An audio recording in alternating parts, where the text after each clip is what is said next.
સાવલી નગર અને તાલુકાની આંગણવાડી કાર્યકરો ત્રિદિવસીય હડતાળ પર વડોદરા જિલ્લાના સાવલી નગર અને તાલુકાની આંગણવાડી કાર્યકર બહેનો તેમજ 100થી વધુ કર્મચારીઓ સાવલી ICDS ઓફિસ પાસે એકત્રિત થઈ પોતાની વિવિધ પડતર માંગણીઓને લઈ રોષ ઠાલવી ભારે સૂત્રોચ્ચાર કર્યા હતા અને સ્થાનિક ધારાસભ્યના નિવાસ સ્થાન પિતૃવાડી પહોંચી ધારાસભ્ય કેતન ઇનામદારને પોતાની રજૂઆત સરકાર સુધી પહોંચાડવા રજૂઆત કરી આવેદનપત્ર સુપરત કર્યું હતું અને આગામી સમયમાં પ્રશ્નોનું નિરાકરણ ન આવે તો આંગણવાડીના શીર્ષ નેતાના આદેશ મુજબ અન્ય કાર્યક્રમ કરાશેનું જણાવ્યું હતું। આજે અમે સાવલી તાલુકાની હું બેન છું, હેલ્પર બેન છું। આજે અમે ICDS ઓફિસે ભેગા થયા હતા, ત્યાંથી અમે બધી બહેનો ભેગા થઈને ધારાસભ્ય કેતનભાઈની ત્યાં ભેગા થયા છે।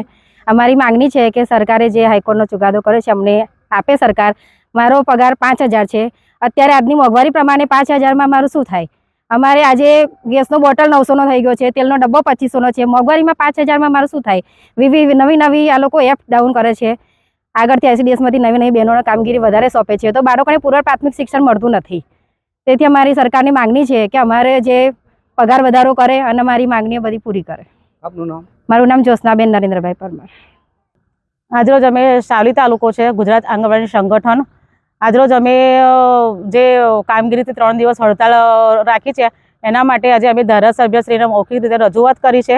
સરકારશ્રીએ જે અમારે હાઈકોર્ટનો જે હુકમ છે કે વર્કરોને 24800 અને તેડાગર બહેનોને 20300, અત્યાર સુધી સરકારે એનો કોઈ અમલ કર્યો નથી। 5 માર્ચથી અમે સંપૂર્ણપણે ઓનલાઈન કામગીરી 16 તારીખ સુધી બંધ જ રાખી હતી।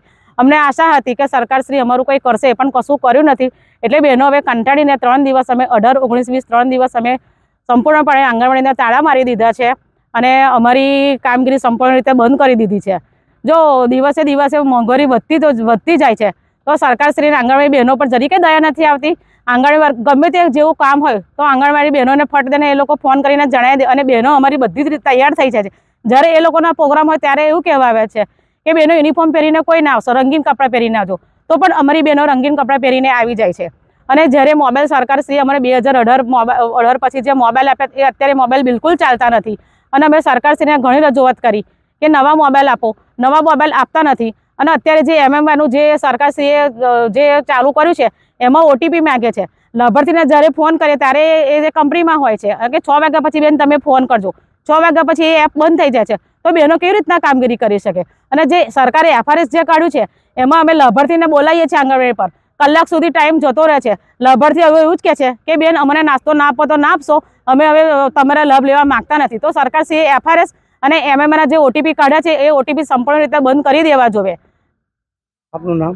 મારું નામ પટેલ વર્ષાબેન છે, સાવલી તાલુકો। અને સરકારે અમારી કામગીરીનો જો કોઈ પણ આગળ નિર્ણય નહીં કરે તો યુનિયન દ્વારા જે પણ કહેશે અમે નિર્ણય કરવા માટે અમે તૈયાર જ રહીશું।